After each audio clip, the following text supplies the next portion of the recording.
कक्षा 11 कला अर्थशास्त्र पार्ट 1 अध्याय नंबर 2 और प्रश्न नंबर 6 है। आज हम इसकी व्याख्या करेंगे। तो आइए देखते हैं प्रश्न। 200 फार्म वाले एक गांव में फसल उत्पादन के स्वरूप पर एक अध्ययन आयोजित किया गया। इनमें से 50 फार्मों का सर्वेक्षण किया गया, जिनमें से 50% पर केवल गेहूं उगाए जाते हैं। समष्टि और प्रतिदर्श के आकार क्या हैं? प्यारे बच्चों, जो अर्थशास्त्र विषय है ये आपको स्टार्टिंग में बताया गया था। अर्थशास्त्र हमारा 2 पार्टों में है। एक तो है हमारा व्यष्टि अर्थशास्त्र और एक होता है हमारा समष्टि अर्थशास्त्र। तो उसमें मैंने डिफरेंस बताया है शुरू में। व्यष्टि जो अर्थशास्त्र है इसमें व्यक्तिगत आर्थिक इकाइयों का अध्ययन किया जाता है, यानी छोटी छोटी इकाइयों का अध्ययन किया जाता है। और जो समष्टि अर्थशास्त्र होता है इसमें संपूर्ण आर्थिक इकाइयों का अध्ययन किया जाता है। संपूर्ण आर्थिक इकाइयों का मतलब ये हो गया कि जैसे हमारे देश की टोटल आय है, टोटल व्यय है, ये चीज़ें होती हैं। संपूर्ण आय मतलब पूरी टोटल जो होता है इसके अंतर्गत जो आता है, जब टोटल उसका अध्ययन करते हैं तो वो जो क्या हो जाता है हमारा समष्टि के अंतर्गत आता है। जब उस टोटल में से कुछ पार्ट का अध्ययन करते हैं, संपूर्ण इकाइयों में से जो छोटी छोटी इकाइयों का अध्ययन करते हैं तो उसे हम क्या करते हैं, वो क्या कहते हैं, व्यष्टि अर्थशास्त्र कहते हैं। तो इसमें ये कह रहा है कि 200 फार्म वाले गांव में फसल उत्पादन के स्वरूप पर एक अध्ययन आयोजित किया गया है, जिसमें 50 फार्मों का सर्वेक्षण किया गया और जिनमें से 50% पर केवल गेहूं उगाए जाते हैं। समष्टि और प्रतिदर्श के आकार क्या है? समष्टि का मतलब संपूर्ण हो गया। संपूर्ण क्या हो गया? अब इस कह रहा समष्टि दर्श बताओ। समष्टि का मतलब ये जब गांव पर 200 फार्म हैं, गांव में एक गांव में 200 फार्म हैं और फसल उत्पादन के लिए अध्ययन आयोजित करना है। अध्ययन मतलब उत्पादन के स्वरूप को जो है हमें उत्पादन को दर्शाना है अध्ययन के लिए। तो 200 फार्म है तो इसका मतलब गांव के 200 फार्मों का अध्ययन करना ही समष्टि ही हमारा है। समष्टि का मतलब क्या है? समष्टि मैंने आपको बताया था, जब संपूर्ण इकाई का अध्ययन किया जाता है तो समष्टि होता है। तो ये कह रहा है कि इसमें समष्टि और प्रतिदर्श दर्शाए। समष्टि क्या हो गया? तो गांव में 200 फार्म है तो 200 का ही अगर अध्ययन किया जाता है तो वो हमारा समष्टि हो गया। दूसरा है हमारा प्रतिदर्श। प्रतिदर्श का मतलब वो सैंपल। सैंपल का मतलब ये होता है कि अगर जैसे मतलब जितनी भी जो है जो इकाई है उस इकाई के छोटे से भाग का अध्ययन किया जाता है। छोटे से भाग का अध्ययन किया जाता है और उस आधार पर निष्कर्ष निकाला जाता है। उदाहरण के लिए जैसे मान लीजिए मैं एक गांव में जाता हूं और एक गांव में 100 घर हैं, तो 100 घरों में मुझे ये देखना है कि उस गांव में जो है क्या है कि कितने लोग जो है रोज़गार में लगे हुए हैं, सरकारी नौकरी में, यानी जो गवर्नमेंट जॉब कर रहे हैं, कितने लोग ऐसे हैं जो गवर्नमेंट जॉब में लगे हुए हैं, स्त्री हो चाहे पुरुष हो। तो उसमें मैं गांव में जाता हूं और गांव में जाके मैंने 100 में से 40 घर का सर्वे किया। मुझे पता नहीं गांव में कौन कर रहा कौन नहीं कर रहा, लेकिन 40 घर का या 50 घर का, मान लो 100 में 50 घर का मैंने जाके सर्वे कर लिया। तो 50 घर का जो सर्वे कर लिया तो 50 घर के आधार पे ही मैंने क्या किया, उस गांव का जो है जॉब में लगे हुए लोग हैं उनका मैंने निष्कर्ष निकाल लिया। एक आंकड़ा मेरे पास सामने आ गया। तो क्या होता है, संपूर्ण इकाइयों का अध्ययन न करके उसमें उसके कुछ भाग का अध्ययन जो होता है वही सैम्पलिंग होता है, वही हमारा प्रतिदर्श होता है। तो आइए इसमें देखो दिया हुआ है कि इसमें जो है 200 फार्म वाले गांव में जो है जो इसके उत्पादन के स्वरूप का अध्ययन आयोजित किया गया है, इनमें से 50 फार्मों का सर्वेक्षण किया गया। तो जब 50 फार्मों का सर्वेक्षण किया तो है 200 गाँव और सर्वेक्षण किया गया 50, तो 50 क्या है? प्रतिदर्श है। यहाँ टोटल अगर टोटल करेंगे तो वो क्या हो गया, हमारा समष्टि हो गया। और उसमें से जो कुछ इकाइयों का अगर हम उसका जो सर्वे करते हैं, अध्ययन करते हैं, तो वो हमारा क्या हो गया, प्रतिदर्श, सैंपल हो गया। क्या हो गया? सैंपल हो गया। तो ये होता है इसमें प्रतिदर्श। दूसरा नेक्स्ट क्वेश्चन देखो। प्रतिदर्श समष्टि और चर के दो उदाहरण दीजिए। अब देखिए प्रतिदर्श मैंने बता दिया, समष्टि आपको बता दिया, इसमें चर को समझना है। फिर भी आप देख लिया प्रतिदर्श क्या है। प्रतिदर्श समष्टि के एक खंड या एक समूह का प्रतिनिधित्व करता है जिसमें सूचना प्राप्त की जा सकती है। एक आदर्श प्रतिदर्श हमेशा समष्टि से छोटा होता है। सही है। उदाहरण, एक कॉलेज में 5000 विद्यार्थियों में से 500 विद्यार्थियों का चयन, तो 5000 क्या हो गया, समष्टि हो गया। अगर 5000 जो विधियों समष्टि हो तो टोटल हो गया, और 500 विद्यार्थियों का चयन होता है तो प्रतिदर्श हो गया। एक गांव के 700 कृषि श्रमिकों में से अध्ययन के लिए 70 कृषि श्रमिकों का चयन, दो एग्जाम्पल दे रहा है। मतलब गांव में 700 कृषि श्रमिक हैं, खेती में काम करने वाले मजदूर हैं, उनमें से 70 जो कृषि में मजदूरी करने वाले लोग हैं उनका अगर चयन किया जाता है तो 70 क्या प्रतिदर्श है। दूसरा ये समष्टि। सांख्यिकी में समष्टि सबसे तात्पर्य है अध्ययन क्षेत्र के अंतर्गत आने वाली सभी पदों इकाइयों का समग्रता।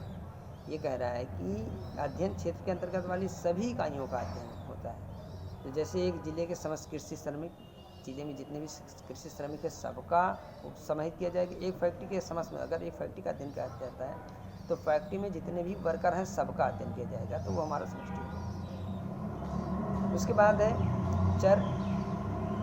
चर वे मूल्य जिनका मान एक मद से दूसरे मद में बदलता रहता है, जो संख्यात्मक रूप में मापे जाते हैं, इन्हें चर कहा जाता है। तो चर आपको हमने पहले पढ़ा है, चर की में कोई ज़्यादा ऐसी बात नहीं जो समझ में नहीं आएगी। प्रत्येक वर्ष खाद्यान्न उत्पादन, और दूसरा है लोगों की आयु। ठीक हो गया। फिर नेक्स्ट इसमें क्वेश्चन है, इनमें से कौन सी विधि द्वारा बेहतर परिणाम प्राप्त होते हैं और क्यों। तो आइए देखते हैं, गणना और प्रतिदर्श दोनों का देखते हैं। गणना विधि की तुलना में प्रतिदर्श विधि द्वारा आंकड़े एकत्र करने से बेहतर परिणाम प्राप्त होते हैं। यानी गणना की तुलना में प्रतिदर्श से जो आंकड़ा एकत्र होता है वो ज़्यादा अच्छा होता है। सांख्यिकी में प्रतिदर्श विधि को निम्नलिखित कारणों से प्राथमिकता दी जाती है। नंबर 1, प्रतिदर्श कम खर्च में अल्प समय में विश्वसनीय उपयुक्त सूचनाएं उपलब्ध कराना। जैसे गणना के मान लिया हमें संपूर्ण की गणना करना है तो फिर इसमें हमको ज़्यादा टाइम लगता है, और उसमें जो है त्रुटि आ जाती है। लेकिन जो प्रतिदर्श होता है उसमें से कुछ खास का सिलेक्ट करके अगर हम उसका अध्ययन करते हैं तो बहुत बारीकी से करते हैं, उसमें त्रुटि होने की संभावना बहुत कम होती है, तो इसलिए प्रतिदर्श को ज़्यादा अच्छा माना जाता है।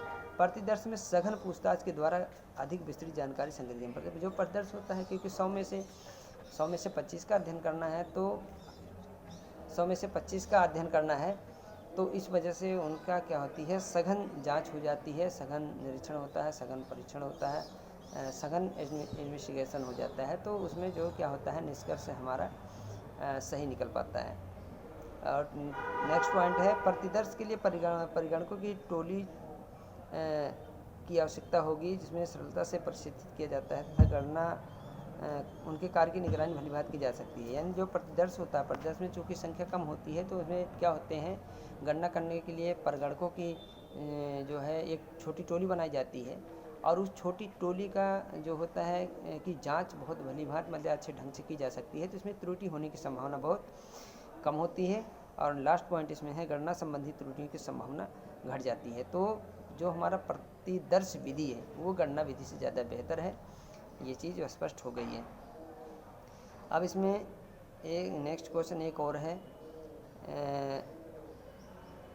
इसमें कौन सी त्रुटि अधिक गंभीर है और क्यों। नंबर 2 इसमें पॉइंट दिया हुआ है, प्रतिचयन त्रुटि और अप्रतिचयन त्रुटि। तो प्रतिचयन त्रुटि पहले हम देखते हैं। प्रतिचयन त्रुटियां प्रतिदर्श आकलन और समष्टि विशेष के वास्तविक मूल्य के बीच अंतर प्रकट करती है। तो समष्टि और प्रतिदर्श ये दो चीज़ मैंने आपको बता दिया। समष्टि में संपूर्ण का अध्ययन किया जाता है, प्रतिदर्श में उसके सैंपलिंग होती है, एक छोटी सी इकाई का अध्ययन किया जाता है। तो इन दोनों के बीच का जो अंतर होता है वही प्रतिचयन त्रुटि होती है। यह त्रुटि तब सामने आती है जब आप समष्टि से प्राप्त किए गए प्रतिदर्श का परीक्षण करते हैं। आइए देखते हैं, जैसे देहरादून के 5 कृषकों की आमदनी का उदाहरण लें। देहरादून में 5 किसान हैं, उनकी आमदनी कितनी है उसका उदाहरण लेते हैं। मान लें चर x आमदनी के मापन, मान लीजिए चर x के मापन कितना है, 600, 650, 700, 750, 800 है। 5 किसानों की जो आमदनी है वो कितनी है, ये दिया हुआ है 600, 650, 700, 750, 800। हमने देखा कि यहाँ समष्टि का औसत, ये चूँकि 5 किसान हैं तो पाँचों किसानों का जो हम अध्ययन कर रहे हैं वो हमारे समष्टि के अंतर्गत आ जाता है। तो पाँचों किसानों का जो समष्टि है, यानी कि समष्टि का जो इसका औसत निकालेंगे तो समष्टि में जितने भी इन चरों में 5 जो है चीज़ें हैं, 5 किसान हैं, तो पाँचों का जो आमदनी है उनको टोटल करके संख्या से अगर हम जो है डिवाइड कर देंगे तो हमारा औसत आ जाएगा। तो यहाँ पे देखिए इसमें जिस चित्र में दिया हुआ है आपके सामने, इसका टोटल जो हो गया डिवाइड जो है 5 से किया है, तो इसका आ गया हमारा कितना, 700 आ गया। एवरेज हमारा आ गया 700, इसमें दिया हुआ है 700, इस चित्र में आप देखिए 700 दिया हुआ है। और अब मान लीजिए कि हम 2 किसानों का एक ऐसा प्रतिदर्श चुनते हैं जहां x का मूल्य 600 और 700 है। अब तो हमने 5 किसानों में से 5 का हमने वैल्यू निकाल लिया, उसका औसत निकाल लिया। अब हम 5 में से 2 का करेंगे, यानी प्रतिदर्श का अध्ययन करेंगे। तो जब 2 का अध्ययन करेंगे तो चर दूसरे में मान लीजिए 2 हैं, इसमें कौन कौन से हैं, 600 और 2 किसानों का जो आमदनी क्या है 600 700 है।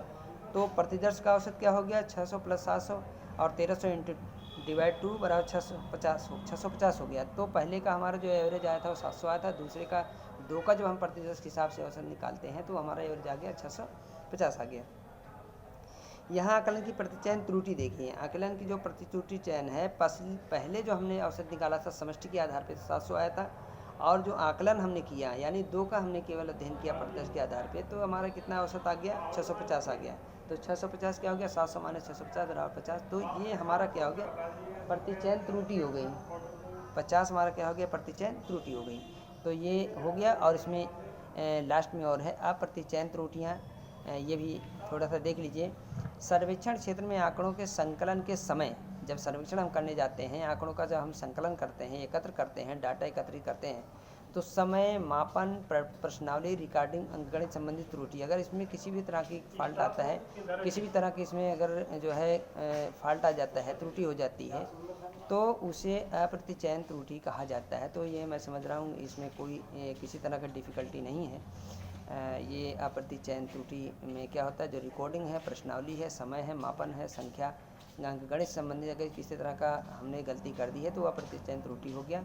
और जो प्रतिचयन त्रुटि है वो मैंने आपको बता दिया। तो आज की वीडियो में इतना ही, और नेक्स्ट वीडियो में इसके आगे का सवाल आपको बताया जाएगा।